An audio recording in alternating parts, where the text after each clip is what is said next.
فأعوذ بالله من الشيطان الرجيم بسم الله الرحمن الرحيم لقد من الله على المؤمنين إذ بعث فيهم رسولا من أنفسهم يتلو عليهم آياته ويزكيهم ويعلمهم الكتاب والحكمة وإن كانوا من قبل لفي ضلال مبين صدق الله مولانا العظيم. حاضرین محفل، السلام علیکم ورحمۃ اللہ وبرکاتہ. اللہ رب العزت جل وعلا کی ہم پر بے پناہ مہربانی ہے کہ اس نے ہمیں آقا نامدار احمد مختار مدنی تاجدار نور و جہاں کے سردار حضرت محمد مصطفیٰ رسول خدا صلی اللہ تعالی علیہ وآلہ وسلم کی بابرکت امت میں پیدا فرمایا. حضرات گرامی، جب سے ربیع الاول کا مہینہ شروع ہوا، اس رات سے ہر رات یہاں پر میلاد مصطفیٰ کی مجلسیں منعقد ہو رہی ہیں. رحمتوں والی مجلسیں، برکتوں والی مجلسیں اور رب کے روحانی خزانوں کو حاصل کرنے کی مجلسیں.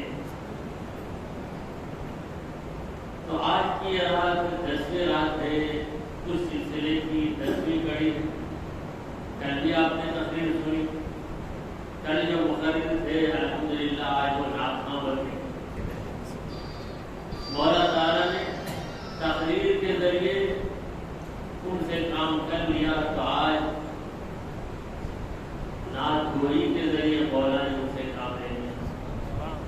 پروردگار عالم ان کے علم و فضل میں ترقی عطا فرمائے. اسی طرح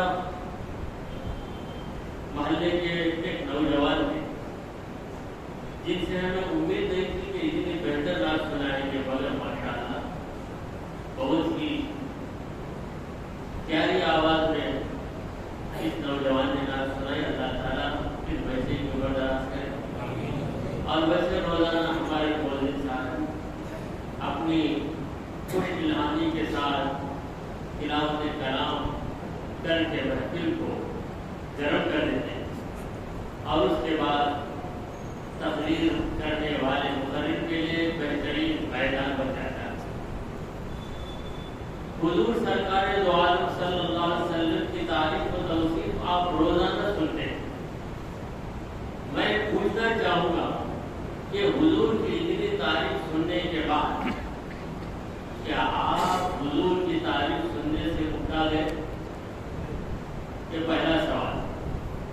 اور دوسرا سوال، اتنی تعریف کرنے کے بعد کیا حضور کی تعریف کا سلسلہ ختم ہو گیا؟ ہر چیز کا ایک کوس ہوتا ہے، وہاں جا کے بعد ختم ہو جاتی. مومن کی غذا، مومن کی قوت، مومن کی راحت، مومن کا سکون مدحت مصطفیٰ سرکار دو عالم صلی اللہ علیہ وسلم کی تعریف و توصیف ہم دن رات سنے، پھر یہی کہیں کہ حل بھی مزید اور کچھ زیادہ ملتا ہے تو دیجیے.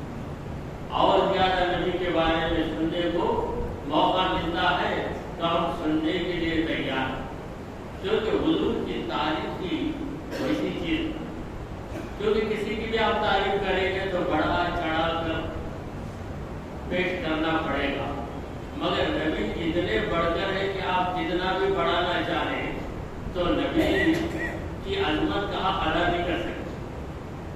نبی کریم صلی اللہ علیہ وسلم کا حق ادا نہیں کر سکتے. حضور سرکار دو عالم صلی اللہ علیہ وسلم نے فرمایا کہ لا تطرونی کما اطرت النصارى عیسی بن مریم. نصرانیوں نے عیسیٰ بن مریم کو جس طرح بڑا چڑھا کر پیش کیا، ویسے تو مجھے بڑا چڑھا کر پیش نہ کر.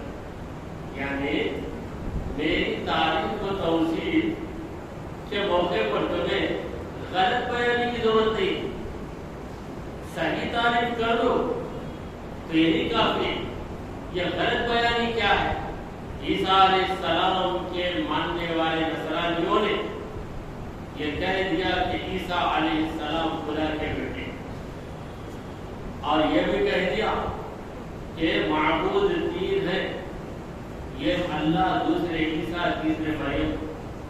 تو یہ جو غلط بیانیاں ہیں، اے مومنوں تم ایسی غلط بیانیاں نہ کرو، غلط بیانی سے بچو، مگر جو صحیح تعریف ہے اسے بیان کرنے میں کنجوسی بھی نہ کرو۔ سرکار دو عالم صلی اللہ علیہ وسلم کے بے شمار پہلو، یہ ایک پہلو پر گفتگو کی جائے تو اس پر ضخیم کتابیں کئی جلدوں میں لکھی جا سکتی، اور لمبی لمبی تقریریں اور بڑے بڑے نعتیہ قصیدے لکھے جا سکتے ہیں، لکھا بھی ہے بزرگوں نے۔ تو آج کی اس محفل میں حمد و صلات کے بعد میں نے قرآن مجید کی ایک آیت کریمہ تلاوت کی۔ دیکھیے اللہ کے کلام میں، یعنی قرآن مجید میں جو تعریف نبی کریم صلی اللہ علیہ وسلم کی موجود ہے، ویسی تعریف دوسرے نہیں کر سکتے۔ اور صحیح بات یہ ہے کہ ہم نبی کریم صلی اللہ علیہ وسلم کی جو بھی تعریف کریں، یا آج تک شاعروں نے، محرروں نے، مصنفوں نے جو نبی کریم صلی اللہ علیہ وسلم کی تعریفوں میں تقریر کی ہے یا شاعری کی ہے یا کتابوں کو تصنیف کیا ہے، ان کا ماخذ، ان کا مرجع اور ان کے حوالے جو چیز ہے وہ قرآن مجید۔ قرآن مجید میں اللہ نے کیسی تعریف کی؟ اللہ سے بہتر، اللہ سے بڑھ کر اور اللہ سے زیادہ صحیح کوئی تعریف کر ہی نہیں سکتا۔ قرآن کو کھولا تو سوا ان کے نہ پائے، قرآن کو کھولا تو سوا ان کے نہ پایا ہے، بولتا قرآن سارا پائے محمد۔ قرآن مجید تصویر مصطفیٰ، قرآن مجید میں سیرت مصطفیٰ، قرآن مجید میں جمال مصطفیٰ، قرآن مجید میں جلوہ مصطفیٰ ہے، قرآن مجید میں مصطفیٰ کی سادگی بیان کی گئی ہے، قرآن مجید میں مصطفیٰ کا اونچا مقام بیان کیا گیا۔ تو قرآن ایک بہترین نعتیہ کلام، مگر یہ انسان کا کلام ہے، یہ رب کا کلام۔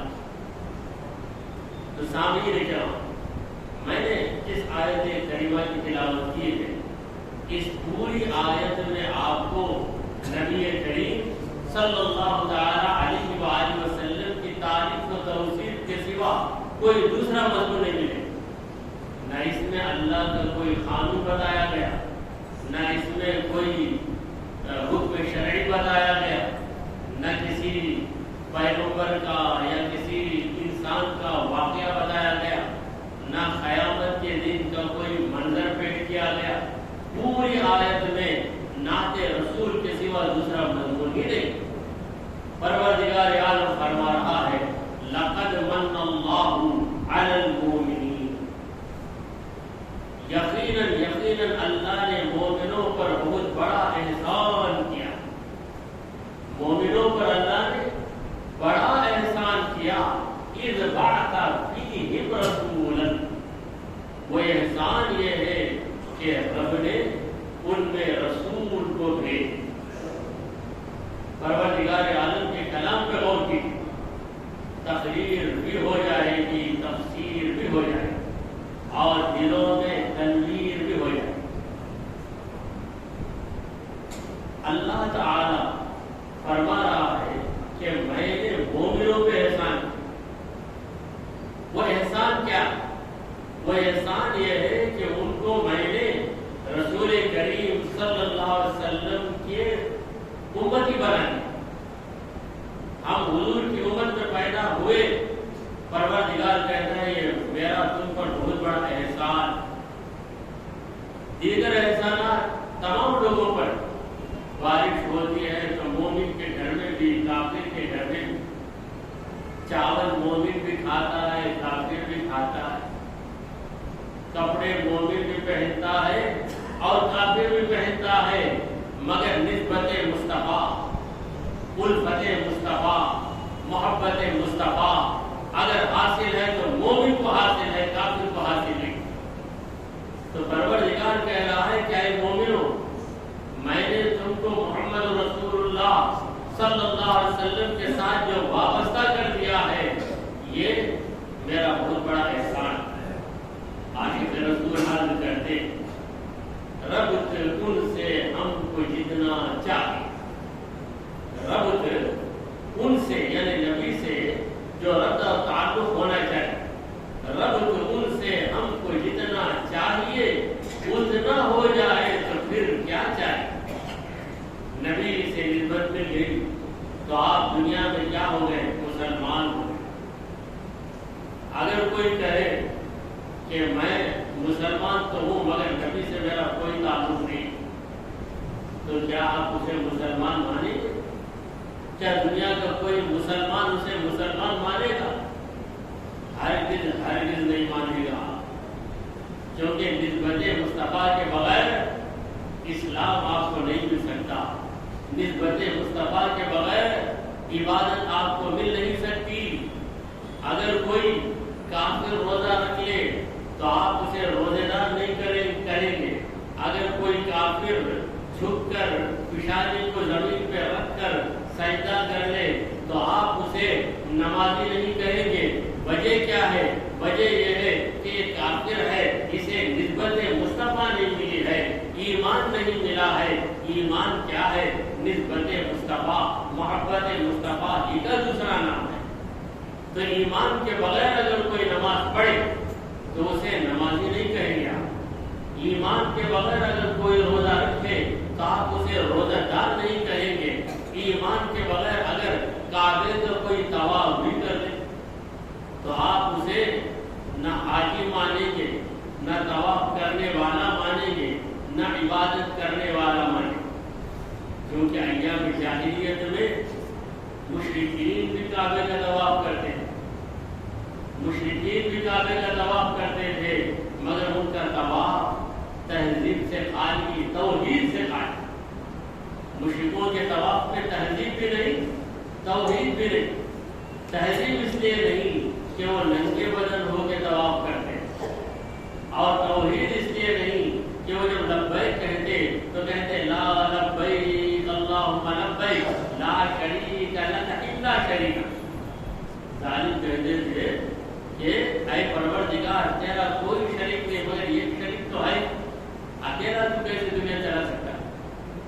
جاہلیت کے زمانے میں طواف کے دوران کیا کلمہ پڑھتے تھے؟ تلبیہ کہنا تھا ان کا، لا شریک لک لبیک۔ یہ وہ تلبیہ ہے جسے محمد رسول اللہ صلی اللہ علیہ وسلم نے سکھایا ہے، مگر اس کے پہلے مشرکین عرب کے جاہل کیا پڑھتے تھے؟ لا شریک لک الا شریک، تیرا کوئی شریک نہیں مگر پھر ایک شریک ہونا ہی ہے، لہذا ہم تیرے شریک کے قائل، تیرے برابر ایک دوسرا خدا ہے، ہم اسے مانتے، یہ کہہ کر طواف کرتے تھے۔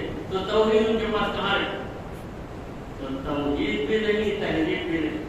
سرکار دو عالم صلی اللہ علیہ وسلم نے دنیا والوں کو دونوں لباسوں سے آراستہ کر توحید کا لباس بھی پہنا دیا، تہذیب کا لباس بھی پہنا دیا۔ توحید کا لباس سے پہنایا، فرمایا کہ تلبیہ کیسے کہو؟ تلبیہ کعبے کو جاتے ہوئے کہو لبیک اللہم لبیک لا شریک لک لبیک، اے پروردگار کوئی تیرا شریک ہی نہیں، تو اکیلا ہے، تو یکتا ہے۔ اور تہذیب کا لباس یہ کیوں پہنایا کہ احرام کے کپڑے سلائی کے بغیر، احرام کے کپڑوں سے اپنے بدن کو چھپاؤ، ننگے بدن، سطر پوشی کے بغیر ننگے بدن طواف نہ کرو۔ تو حضور کے آنے سے دنیا میں بہار آ گئی، حضور کے آنے سے دنیا میں تہذیب آ گئی، حضور کے آنے سے دنیا میں تمدن آ گیا، سویلائزیشن آ گیا، ثقافت آ گئی۔ صحیح بات یہ ہے کہ حضور کے آنے کے بعد انسان بنا، اس کے پہلے انسان تو تھا مگر اس میں انسانیت نہیں۔ تو اسی لیے پروردگار عالم فرما رہا ہے کہ ہم نے اے مومنوں تم پر بہت بڑا احسان کیا کہ ہم نے رسول کو تم میں بھیجا۔ اب وہ رسول دنیا میں تشریف لائے، رسول کریم صلی اللہ علیہ وسلم نے آ کر کیا کیا کارنامے انجام دیے، ایسے کارنامے انجام دیے کہ رسول کے سوا کوئی دوسرا ان کارناموں کو انجام نہیں دے سکتا۔ ہمارے نبی کریم صلی اللہ علیہ وسلم کا سب سے بڑا کارنامہ یہ ہے کہ 23 سالہ مختصر سی مدت میں 1 لاکھ صحابہ کو تیار کریں، 1 لاکھ صحابہ حجۃ الوداع کے موقع پر۔ تو اتنا بڑا کام اتنی مختصر سی مدت، 23 سال کی مدت میں کوئی اپنی پارٹی کو بنا کر مکمل طور پر آگے نہیں بڑھا۔ پارٹی کا تیار کرنے والا یا اس کا بانی، جماعت کا بانی بہت ہو جاتا، مگر نبی کریم صلی اللہ علیہ وسلم نے عرب کے جاہلوں ایسا سدھارا، ایسا کھنگارا کہ وہ جاہل جو کچھ نہیں جانتے تھے دوسروں کو سبق پڑھانے کے قابل بنے، خود نہ تھے جو راہ پر اوروں کے ہادی بن گئے، خود نہ تھے جو راہ پر اوروں کے ہادی بن گئے۔ کیا نظر تھی جس نے مردے کو مسیحا کر دیا۔ سرکار دو عالم صلی اللہ علیہ وسلم اس دنیا میں آئے تو اس دنیا میں دین آیا، ایمان آیا، اسلام آیا، عبادت آئی، عبادت کے طریقے آئے، انسان میں انسانیت آ گئی، انسان میں طریقہ آیا، انسان میں طریقہ آیا۔ کیا کیا نہیں آیا، وہ آ گیا جس کی انسان کو ضرورت تھی۔ اسی لیے شاعر کہتا ہے جہاں تاریخ تھا ظلمت کالا تھا، خوب کالا تھا۔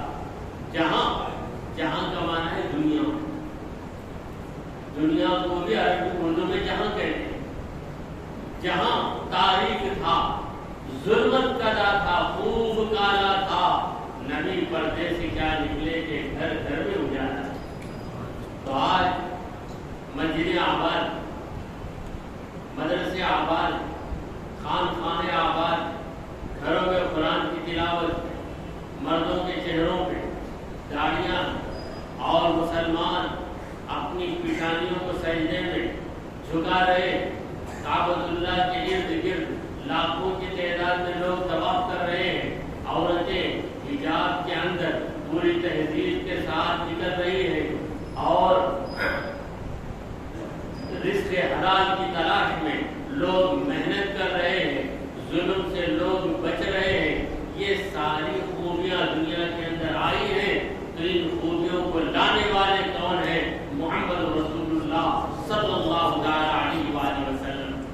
عرب کی قوم شراب کی خوگر قوم، شراب کی عادت تھی انہیں، کوئی دعوت شراب کے بغیر نہیں ہوتی۔ آج جس طرح مسلمانوں کی کوئی دعوت بریانی کے بغیر نہیں ہوتی، بلکہ ہم نے تو ایک مقولہ بنا دیا، اللہ کو پیاری ہے قربان، مومن کو پیاری ہے بریانی۔ ہر موقع پر بریانی، اگر بریانی کے بغیر آپ دوسری چیز رکھو تو سب ناراض ہوئے۔ شادی میں دعوت دے کر آپ سادہ چاول دال رکھ کے چھوڑ دو، یا اڈلی سانبر رکھ کے چھوڑ دو، کیا ہوئی شادی کر تو سب کا حدیث میں ہے کہ بریانی پکانا۔ یہ جو لوگ بات پہ پوچھتے حدیث میں ہے کیا، حدیث میں ہے کیا، مگر کسی بھی دعوت میں جا کر حدیث میں ہے کیا بریانی پکانا یہ نہیں پوچھے تو نقصان ہو جائے، بریانی ملنا بند ہو جائے گی، لہٰذا وہاں پر یہ فارمولہ استعمال نہیں کریں۔ جا کر بس بہت اچھی تھی وہ بریانی، یا نہیں تو شکایت کرتے کیا آپ خراب کر دیا، خراب کر دیا تو کچھ نہ کچھ بول کے یا تو پازیٹیو کمنٹ مانیں گے یا نیگیٹو کمنٹ مانیں گے، مثبت نظریہ پیش کریں گے یا منفی نظریہ پیش کریں گے۔ میں اردو بولنے کے پہلے انگریزی میں بول لیتا ہوں، وجہ ہے کہ انگریزی سنتے ہی بات سمجھ میں آ جائے گی، بات سمجھ میں آ جائے گی تو اردو کے لفظ جو ہمارے لیے آج کل اجنبی بن گئے ان لفظوں کو بولنا پڑتا ہے۔ تو مثبت نظریہ، منفی نظریہ، تو دونوں، تو ہر چیز کو بدعت بدعت بولنے والے اور ہر چیز پر جسے مسلمان برسوں سے کرتے آ رہے اس میں تنقید کرے۔ ایک صاحب نے مجھ سے پوچھا، وہ کیا بولے صاحب، پوری میں حلوہ رکھنا کیا ضروری ہے؟ ہمیں سموسے میں خیمہ رکھنا، اس کے بارے میں کچھ نہیں بولتے ہیں، وہ بھی بول رہا ہے وہ کیا، وہ سموسے میں خیمہ رکھنا، خیمہ نہیں رکھنا تو کیا رکھیں گے اس میں، کیا کانٹے رکھیں گے، کیا نہیں کاڑیاں رکھیں گے، کیا رکھیں گے، مزے کے لیے خیمہ ہی رکھیں گے۔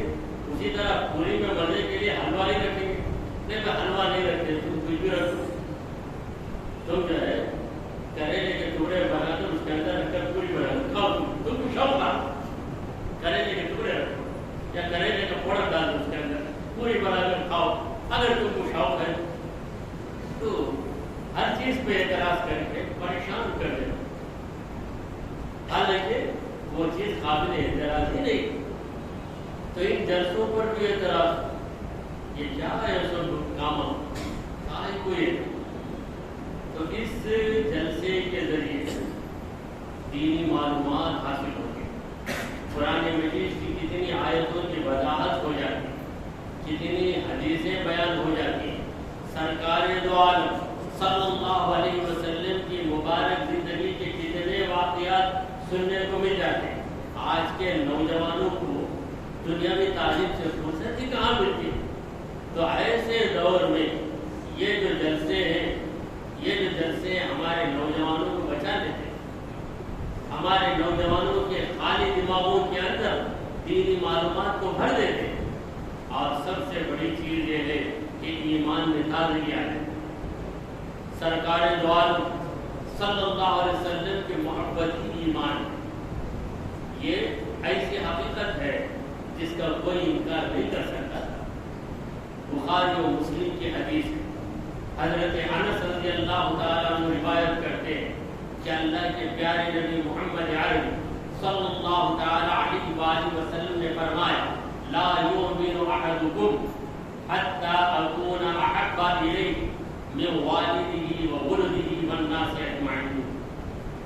لا یؤمن احدکم، تم میں کا کوئی مومن نہیں ہو سکتا، مومن نہیں بنے گا۔ کب تک مومن نہیں بنے گا؟ حتی اکون احب الیہ، یہاں تک کہ میں اس کا محبوب بن جاؤں۔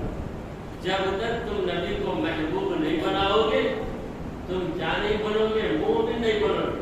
تم ڈاکٹر بن سکتے ہو، انجینئر بن سکتے ہو، ایڈوکیٹ بن سکتے ہو، کسی کورٹ کے چیف جسٹس بن سکتے ہو، کسی کالج کے پرنسپل بن سکتے ہو، کسی اسٹیٹ کے چیف منسٹر بن سکتے ہو، سب کچھ بن سکتے ہو نبی کی محبت کے بغیر۔ اگر نہیں بن سکتے تو مومن نہیں بن سکتے۔ اگر مومن بننا ہے تو کس چیز کی ضرورت ہے؟ جس طرح زندہ ہونا ہے تو زندگی کی ضرورت ہے، آنکھ ہے تو بینائی کے بغیر آنکھ نہیں، اسی طرح محبت رسول کے بغیر کوئی مومن ہو ہی نہیں سکتا۔ سرکار دو عالم صلی اللہ علیہ وسلم کے لفظوں پہ غور کیجیے، حتی اکون احب الیہ، یہاں تک کہ میں اس کا محبوب بن جاؤں۔ اور محبوب کسے کہتے ہیں؟ جس سے آپ محبت کریں گے وہ آپ کا محبوب، آپ جس سے محبت کریں گے وہ محبوب۔ اور آپ کا نام کیا ہے؟ آپ کا نام ہے محب۔ محب کا معنی ہے چاہنے والا، محب ہی کو عاشق کہتے ہیں، عاشق رسول۔ عاشق رسول، ہر مومن عاشق رسول، کیونکہ عاشق رسول جب تک نہیں ہوگا نہ وہ مومن بنے گا نہ جنتی بنے گا۔ عشق احمد نہیں جس کے دل میں اس کی قسمت میں جنت نہیں. عشق احمد نہیں جس کے دل میں اس کی قسمت میں جنت نہیں ہے. وہ بھی دل کوئی دل ہے کہ جس میں میرے آقا کی الفت نہیں. سرکار دو عالم صلی اللہ علیہ وسلم کی الفت اگر دل میں نہیں ہے تو دل کہلانے کے ہی قابل نہیں. اہل دل سے ملو, دل والوں سے ملو. تو دل والے کون ہیں؟ وہ دل والے وہی ہیں جو دلوں میں خزانہ رکھتے ہیں. خزانے سے مراد کیا خزانہ ہے؟ محبت رسول کا خزانہ. محبت رسول کا خزانہ جس کے دل میں آ گیا, یاد رکھ لیجیے وہی اہل دل کہلاتا ہے, وہی اللہ والا کہلاتا ہے. رسول کریم صلی اللہ علیہ وسلم نے فرما دیا کہ جب تک میں کسی کا محبوب نہ بن جاؤں وہ مومن نہیں ہو سکتا. تو محبت کیا چیز؟ محبت کا لغوی معنی, محبت کا معنی ہے میلان القلب. میلان القلب, محبت جو کہتے ہو کیا ہے؟ دل کا مائل ہو جانا, دل کا جھک جانا. دولت کی محبت ہے تو دل دولت کی طرف جھک جاتا ہے. عورت کی محبت ہے تو دل عورت کی طرف جھک جاتا ہے. رتبے کی محبت ہے تو دل رتبے کی طرف مائل ہو جاتا ہے. نبی کی محبت ہے تو تمہارا دل نبی کی طرف مائل رہے. نبی کی آرزو تمہارے دل میں رہے, نبی کی جستجو تمہارے دل میں رہے, نبی کا خیال تمہارے دل میں رہے, نبی سے مل جانا تم کو اتنا پیارا رہے کہ کوئی بھی نعمت آپ سے چھین لی جائے تو گوارا ہے, مگر نبی اگر مل جاتے ہیں تو میں سب کچھ قربان کرنے کے لیے تیار. یہ جذبہ آپ کے اندر آیا. جو جان مانگو تو جان دیں گے, جو مال مانگو تو مال دیں گے, مگر نہ ہوگا یہ ہم سے ہرگز نبی کا جاگو جلال. یہ کیفیت جب تک پیدا نہیں ہوتی آپ پکے مومن نہیں بن سکتے. حضرت عمر بن خطاب رضی اللہ عنہ کا واقعہ تو آپ نے سنا ہو. حضرت عمر, ان کا درجہ کیا؟ پوری امت میں دوسرا درجہ ہے حضرت عمر, اور پہلا درجہ ہے حضرت ابو بکر صدیق. کسی نوجوان سے یا بچے سے پوچھیے یا کسی عمر رسیدہ آدمی سے بھی پوچھیے کہ پوری امت میں بڑا درجہ کس کا ہے, تو چند لوگ جواب دیں گے. عمر رسیدہ لوگ شاید جواب دے دیں گے, مگر بچوں سے تو یہ امید نہیں جو اسکولوں میں اور کالجوں میں تعلیم پا رہے ہیں. مگر اس محفل میں اگر کوئی بچہ حاضر ہو گیا تو اس محفل کی تقریر کی برکت سے اسے یہ بات معلوم ہو جائے گی کہ امت مصطفیٰ میں سب سے بڑا درجہ رکھنے والا انسان کون ہے, وہ ہے حضرت ابو بکر صدیق رضی اللہ تعالیٰ. یہ ہی فائدہ ہے ان جلسوں, یہ دینی فائدہ ہے ان جلسوں. اور دوسرا درجہ کس کا ہے؟ حضرت عمر بن خطاب رضی اللہ تعالیٰ عنہ کا درجہ. صاحبین ہیں, شیخین ہیں. تو حضرت عمر رضی اللہ تعالیٰ سرکار دو عالم صلی اللہ علیہ وسلم سے عرض کرنے لگے کہ یا رسول اللہ لأنت احب الی من کل شیء الا نفسی.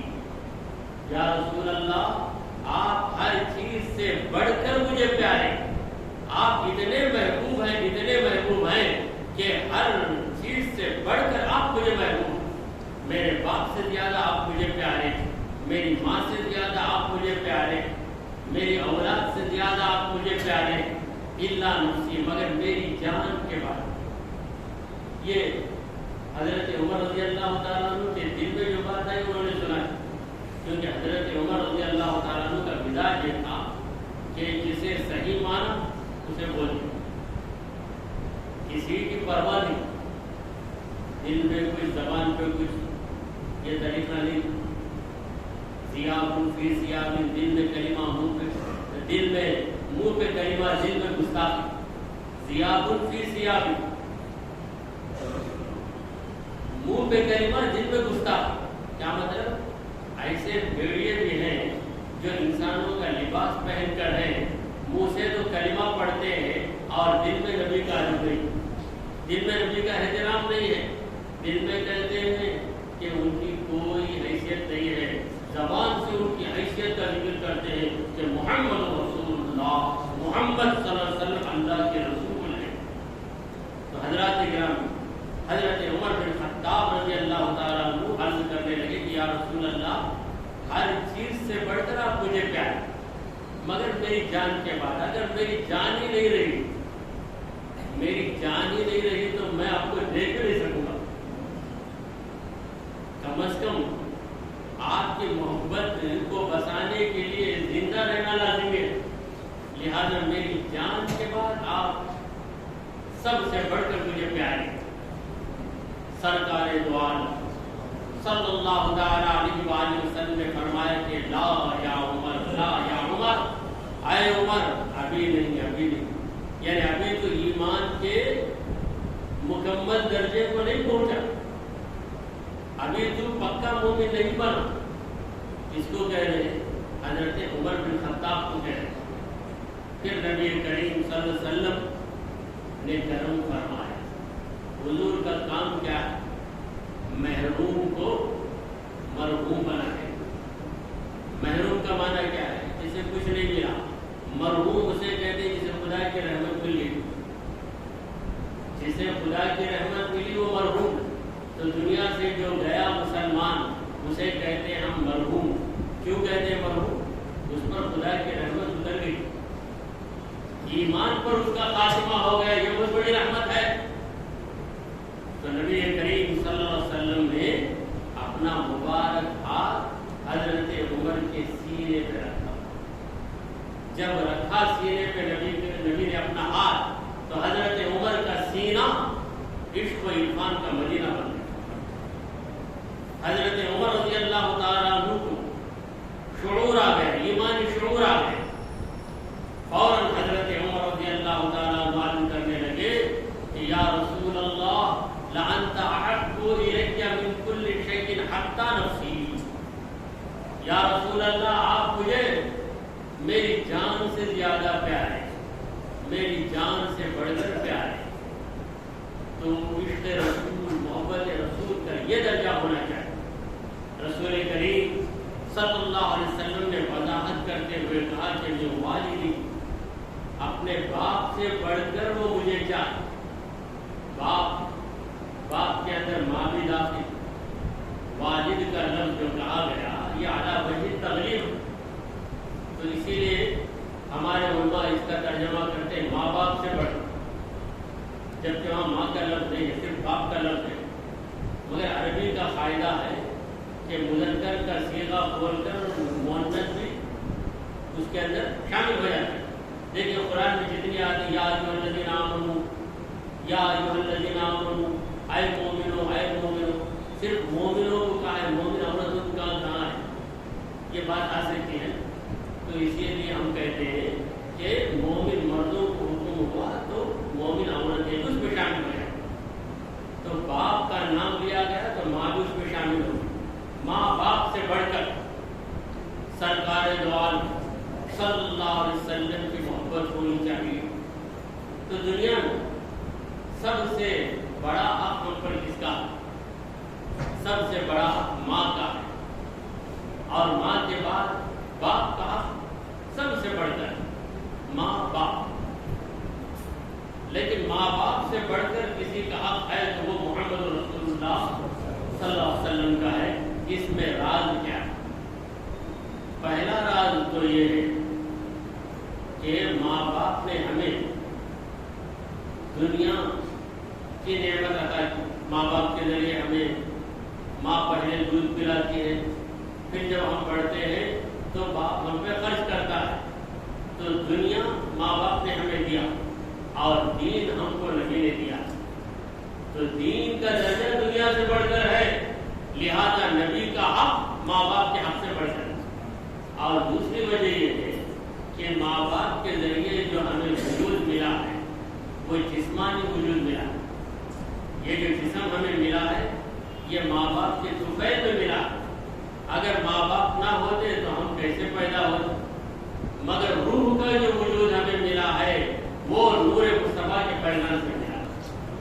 سرکار دو عالم صلی اللہ علیہ وسلم کی روح مبارک کو اللہ نے سب سے پہلے پیدا کیا، اور حضور کی روح کے فیضان سے اللہ نے تمام روحوں کو پیدا کیا۔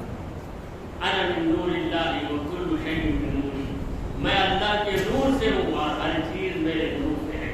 یہاں نور سے مراد روح مبارک، سرکار دو عالم صلی اللہ علیہ وسلم کی روح مبارک کی حضور کا نور مبارک، تو یہ روحانی وجود یہی اصلی وجود ہے۔ جسم مرتا ہے، روح مرتی ہے۔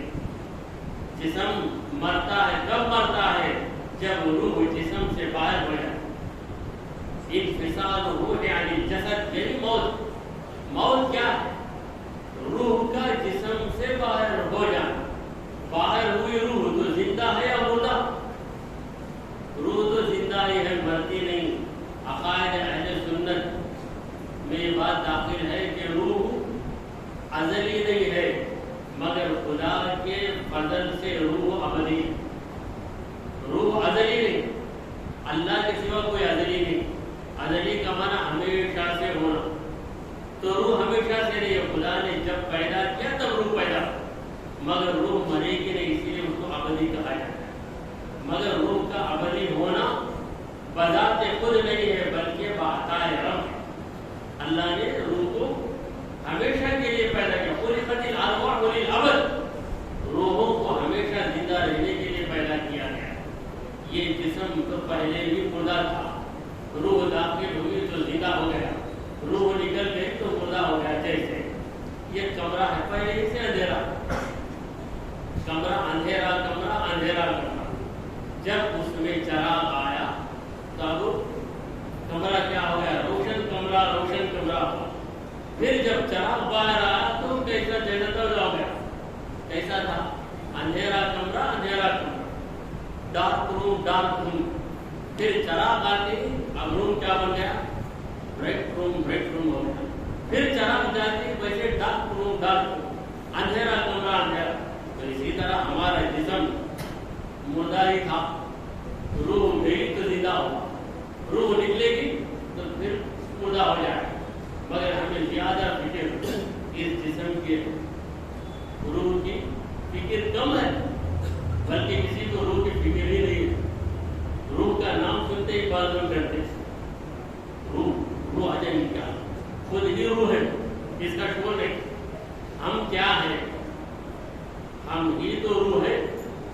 آپ کا جسم بھی ہے، آپ کی روح بھی ہے۔ آپ کون ہیں؟ آپ کا جسم آپ ہے، آپ کی روح آپ ہے۔ جسم ایکسٹرا چیز ہے، زائد چیز ہے، اصل چیز تو آپ کی روح ہے۔ بہرحال میلاد مصطفیٰ صلی اللہ علیہ وسلم کی مجلس کی برکت سے وہ اسرار بیان ہو رہے ہیں، وہ راز باہر آ رہے ہیں، جن رازوں کو سکھانے کے لیے محمد مصطفیٰ صلی اللہ تعالی علیہ وآلہ وسلم دنیا میں تشریف لائے۔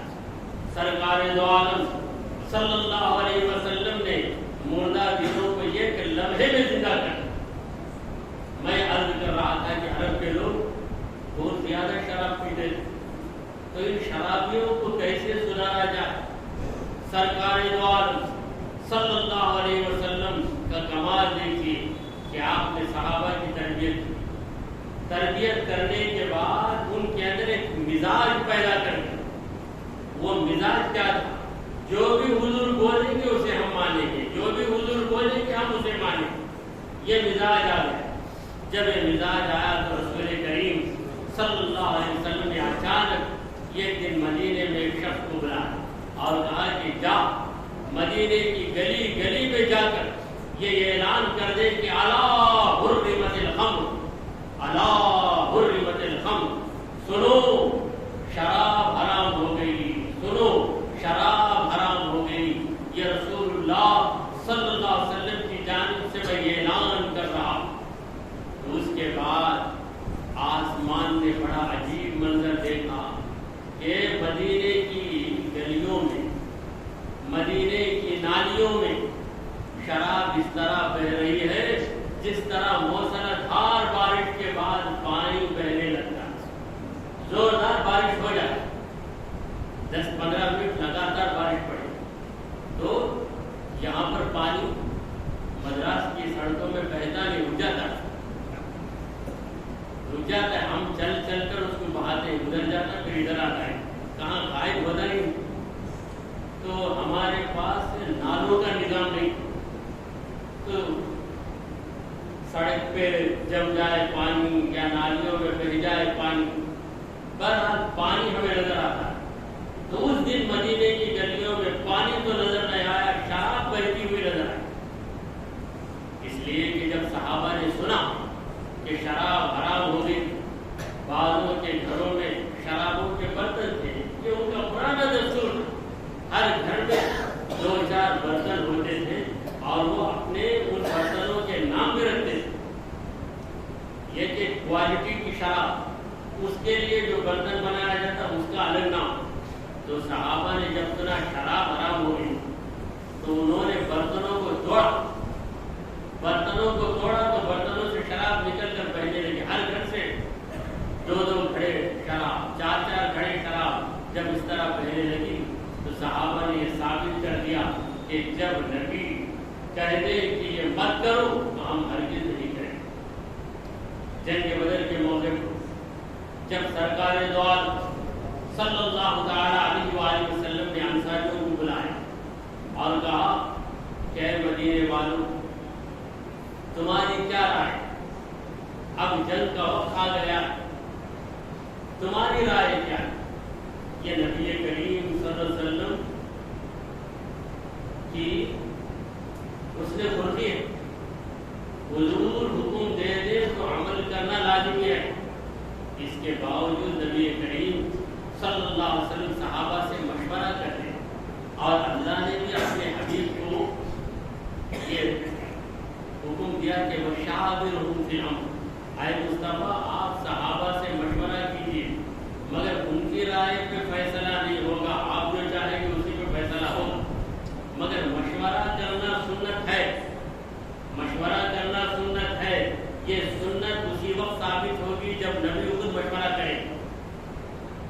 اگر حضور مشورہ کیے بغیر سارے کام کر لیتے تو ان کاموں میں کوئی غلطی نہیں ہوتی، مگر مشورہ کرنے کی جو سنت ہے یہ سنت ہم کو حاصل نہیں ہوتی، ہم مشورہ کیے بغیر کام کر کے بھڑک جائیں، بولے کہ مشورہ کرنے کی کیا ضرورت؟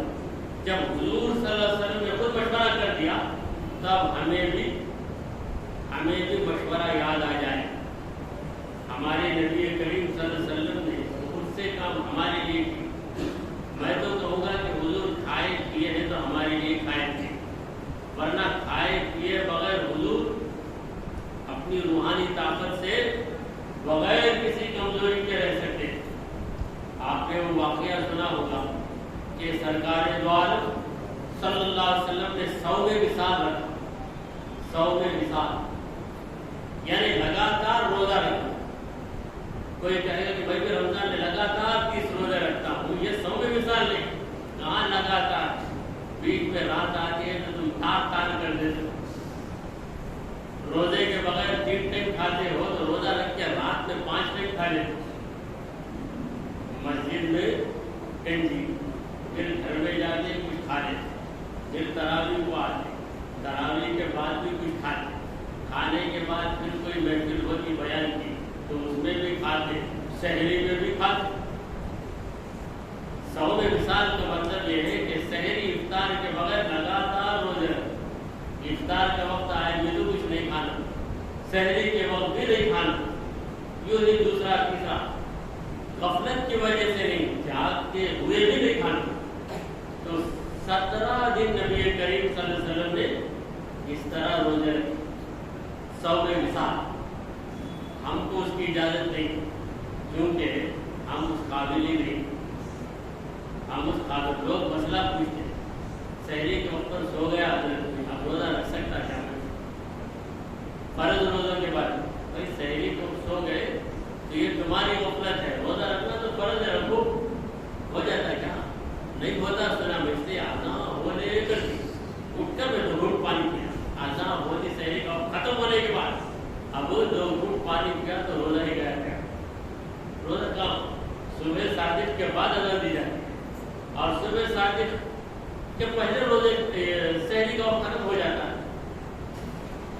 تو بہت سے لوگ یہ مسئلہ بھی نہیں مانتے، یہ سمجھتے ہیں کہ کچھ نہ کچھ صحیح کر، ایسے ایسے جاہل بھی ہے کہ 5:30 بجے آنکھ کھلتی ہے، مسجد میں نماز کی ہو جاتی، اس کے بعد دیکھتے اندھیرا ہے، میں صحیح کر دیا تو کیا ہو، تو آ کر مسئلہ پوچھتے 5:30 بجے اٹھا، خالی پیٹ نہیں رہنے اس وقت میں 2 گلاس پانی پیا، دیر سے 2 گلاس پیا، کیا بھی نہیں رہا کہ تمہارا روزہ ہی نہیں، روزہ ہی ختم ہو گئے۔ تو سرکار دو عالم صلی اللہ علیہ وسلم نے لگاتار روزے رکھے، تو صحابہ کو شوق پیدا ہوا، ہم بھی روزہ رکھیں گے، حضور کی سنت پہ عمل کرنا۔ تو چند صحابہ نے اس طرح روزہ رکھنا شروع کیا، 2-3 دن گزرے، روحانی طاقت کی صحابہ کے اندر، اس کے باوجود کمزور ہو گئے، آ رہے ہیں چلنے نہیں ہو رہا، دیوار کو پکڑ رہے ہیں، چکر کی وجہ سے آنکھوں میں اس کا اثر نظر آ رہا۔ سرکار دو عالم صلی اللہ علیہ وآلہ وسلم نے پوچھا مالکم، کیا مطلب مالکم کا، واٹ ہیپن ٹو یو، کیا ہو گیا تم کو، کیا ایسی حالت ہو گئی تمہاری؟ عرض کرنے لگے حضور آپ لگاتار روزہ رکھتے ہیں، سحری بھی نہیں کھاتے، افطار بھی، ہم نے بھی کوشش کی مگر یہ حالت ہو گئی ہماری۔ سرکار دو عالم صلی اللہ علیہ وسلم نے فرمایا ایوکم مثلی، ایوکم مثلی، تم میں کون میرے جیسا ہے، تم میں کون میرے جیسا، یہ سوال نہیں ہے، یہ سوال نہیں ہے، بلکہ سوال کے اسلوب میں اطلاع دینا۔ کیا اطلاع؟ تم میں کوئی میرے جیسا نہیں، یہ بتانا۔ کوئی شخص ہے میرے جیسا کون سنبھال سکتا ہے، پوچھا تو مطلب کیا، میرے جیسا کوئی سنبھال نہیں سکتا، ان کے جیسی قرآن کون پڑھ سکتا، ان کے جیسی کوئی قرآن نہیں پڑھ سکتا۔ ایوکم مثلی، تم میں کون میرے جیسا ہے، یعنی کوئی میرے جیسا ہے ہی نہیں۔ ابوبکر صدیق بھی نبی کے برابر نہیں، عمر فاروق بھی نبی کے برابر نہیں، بڑے بڑے صحابہ برابر نہیں، تو بعد والے کیسے نبی کے برابر ہو سکتے ہیں؟ ایوکم مثلی، تم میں کون کچھ جیسا ہے؟ تو صحابہ خاموش ہیں، کوئی آگے بڑھ کر نہیں بولا۔ میں آپ کے جیسا ہوں، میں بھی انسان، آپ بھی انسان، مجھے بھی دو آنکھیں، آپ کو بھی دو آنکھیں، ایسا کوئی نہیں بولا، کیونکہ ہر صحابی جانتا تھا کہ نبی کا درجہ اتنا بلند ہے کہ اس بڑے درجے کو ہم انبیاء بھی نہیں پہنچ سکتے، سب خاموش ہیں۔ پھر حضور اکرم صلی اللہ علیہ وسلم نے کہا کہ انما یطعمنی ربی ویسقین، میرا رب مجھے کھلاتا پلاتا ہے، یہ نرالے انداز میں کھلا رہا ہے، اس طریقے سے تم کو نہیں کھلاتا، تم کو تو ظاہری طریقے سے ہی کھلائے۔ تو سرکار دو عالم صلی اللہ علیہ وسلم نے سحری کھائی، افطار کیا، کیوں؟ ہمارے لیے۔ اگر حضور سحری نہیں کھاتے، امت کو کہہ دیتے کہ تم لوگ سحری کر لو، میں نہیں کرتا، تو سحری جو سنت رسول بن کر ثواب کے قابل بن گئی، وہ ثواب میں نہیں ملتا، سحری کا ثواب میں نہیں ملتا۔ ہم کو ثواب مل جائے، یہ حضور کی خواہش، حضور کی آرزو۔ اللہ نے کہا حریص علیکم، تم کو ثواب دینے کے نبی کو تو بڑی ہرس ہے، میری امت کو ثواب مل جائے، ثواب مل جائے۔ اور یہ بھی عرض کروں کہ ہمارے نبی نے خوشبو لگائی، کیوں لگائی؟ حضور کو ضرورت تھی خوشبو کی، حضور کے پسینے میں جو خوشبو ہے، دنیا کے قیمتی عطر میں بھی وہ خوشبو نہیں، نہ مشک میں، نہ عنبر میں، نہ گلاب میں، دنیا کے چمن کے پھولوں میں وہ خوشبو نہیں جو خوشبو محمد کے پسینے میں۔ تو حضور سرکار دو عالم اس کے باوجود جمعہ کو خوشبو لگاتے، کیوں؟ ہم لوگ خوشبو لگاتے ہیں تاکہ خوشبو ہماری بدبو کو لگا دے، اور نبی خوشبو لگا رہے ہیں تاکہ خوشبو لگانا سنت بنے اور امت کو سنت کا ثواب مل جائے۔ سرکار دو عالم صلی اللہ علیہ وسلم نے ہماری خاطر کیا کیا نہیں کی۔ تراویح کی نماز روزانہ نہیں پڑھی، 3 دن پڑھ کر چوتھے روز دیر سے نکلے، صحابہ انتظار میں کھڑے، سرکار دو عالم صلی اللہ علیہ وسلم نکل کر فرماتے ہیں لا یخفی علی مکان، تم یہاں پر جو میرا انتظار کرتے ہیں یہ بات میں اچھی طرح جانتا ہوں، اس کے باوجود میں نہیں نکلا نماز پڑھانے، کیوں؟ خشیت ان تکتب علیکم، مجھے ڈر ہے کہ میں روزانہ تراویح پڑھاؤں گا تو تراویح تم پر فرض ہو جائے گی، اگر کوئی مسلمان کمزوری کی وجہ سے چھوڑ دے گا تو فرض چھوڑنے کا اسے عذاب ہوگا، لہذا میں تمہارا خیال کرتے ہوئے تراویح کو روزانہ نہیں پڑھایا۔ یہاں ایک نکتہ ہے، شریعت کے احکام نبی کے عمل کے تابع، اگر نبی لگاتار کر دے تو وہ عمل فرض بن جائے، نبی کبھی کبھی کرے تو وہ عمل سنت بن جائے۔ تو شریعت نبی کے تابع، ہم شریعت کے تابع، ہم شریعت کے تابع، شریعت محمد مصطفیٰ صلی اللہ علیہ وسلم کے تابع۔ سرکار دو عالم صلی اللہ علیہ وسلم نے اس دنیا میں تشریف لا کر کیا کارنامے انجام دیے؟ پروردگار کہتا ہے کہ وَيُزَكِّيهِمْ، نبی نے صحابہ کو پاک کر دیا۔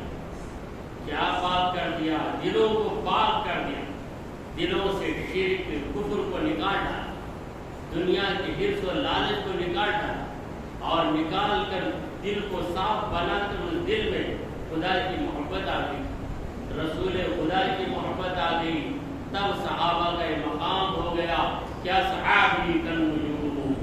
سرکار دو عالم صلی اللہ علیہ وسلم نے فرمایا کہ میرے صحابہ ستاروں کی طرح، صحابہ ستارے بنے تو ان کو ستارے بنا